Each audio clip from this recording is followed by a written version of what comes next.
అందరికీ శుభోదయం అండి. మన సిరిధాన్యాల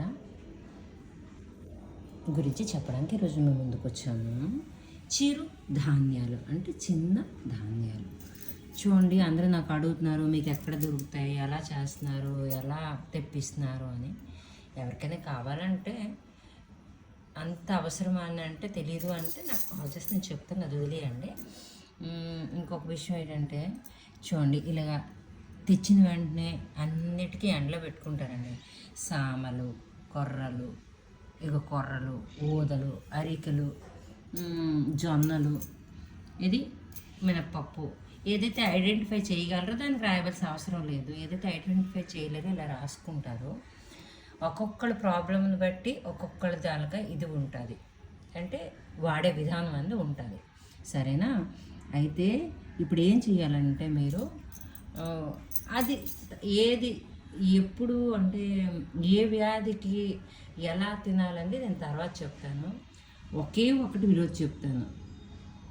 షుగరు, బీపీ, థైరాయిడ్ అన్ని రకాలు కానీ ఉన్నాయంటే 3 రోజులు ఒక్కొక్క చిరుధాన్యం తినాలి. సామలు 3 రోజులు, ఊదలు 3 రోజులు, కొర్రలు 3 రోజులు, అరికలు 3 రోజులు, అంటే 15 రోజులు షెడ్యూల్ మీరు. అదే రోజున రైసు, వీటు ఏది తినకుండా ఏం చేయాలనంటే, ఒకరోజు కొర్రలు తిన్నారనుకోండి, టిఫిన్ చేసుకోండి, ఇడ్లీ పెట్టుకోండి, ఏది చేసుకున్నా అదే కొర్రలతోనే తినాలి. సాములు అయితే సాములే తినాలి. మరి మనం మార్చకూడదు అనమాట. అంతేనా? ఇప్పుడు ఎండాకాలం వచ్చిందంటే కాబట్టి పెరుగు తోడుకున్నంత సమయం అంబలిని ఉంచుకుంటే సరిపోద్ది. అంటే ఎంతమందికి ఎన్నిసార్లు చెప్పినా మళ్ళీ నాకు అడుగుతున్నారు ఆ డౌట్. రాత్రి నానేసుకుంటారు, తెల్లవారు ఉడకపెట్టుకుంటారు. పెరుగు ఎలాగైతే మనకి రెడీ అయిపోద్దో అంత టైము పొలగొట్టుకుంటారు. చూడండి, నేను అన్నిటికీ తెచ్చిన వెంటనే ఎండలో వేసుకున్నాను, కానీ ఇక్కడ సామలు కొంచెం పట్టుపట్టాయి. అంటే మళ్ళీ ఓపెన్ చేయడం అంటే కష్టం. ఇదొకటి కనిపిస్తుంటుంది, పట్టు. అయితే మళ్ళీ మనం ఎండలో వేసుకోవాలి, కొంచెం చూసుకొని వేసుకోవాలి. ఎందుకంటే సామల్లో తీపి ఎక్కువ ఉంటుంది అన్నమాట. ఇగోటి కొర్రలకు మళ్ళీ పట్టించుకోండి, కొర్రలు తీపి. అందుకే ఊదలకి లేదు. అంటే కొంచెం ఈ రెండు అన్నిటికీ ఉంటుంది తీపి అనేది, కానీ ఈ రెండింటికి చాలా ఎక్కువ తీపి ఉంటుంది. చాలా ఎక్కువ టైం తీసుకున్నానండి. సరేనా? ప్రతి ఒక్కటి భద్రపరిచే విధి. ఇప్పుడు ఏం చేస్తారంటే, ఈరోజు నేను అండుకొర్రలు జావ చేశాను. అంటే ఇవి కొర్రలు, ఊదలు, సామలు.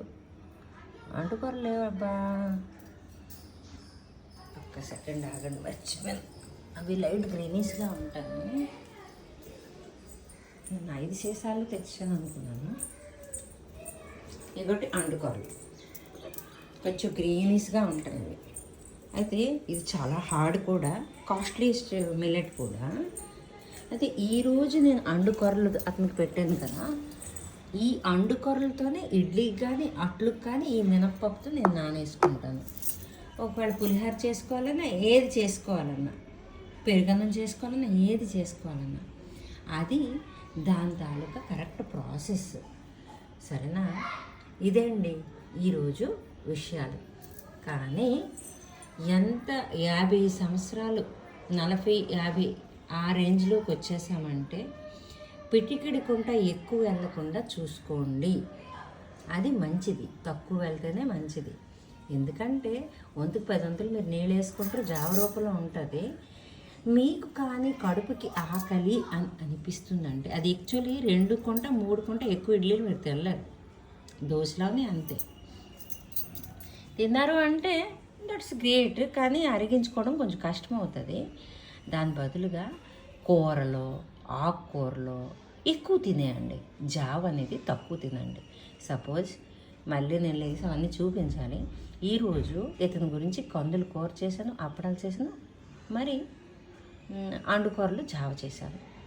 అలా మీరు దాన్ని మార్చుకోవాలన్నమాట. ఎంతటితో సెలవు తీసుకుంటున్నానండి.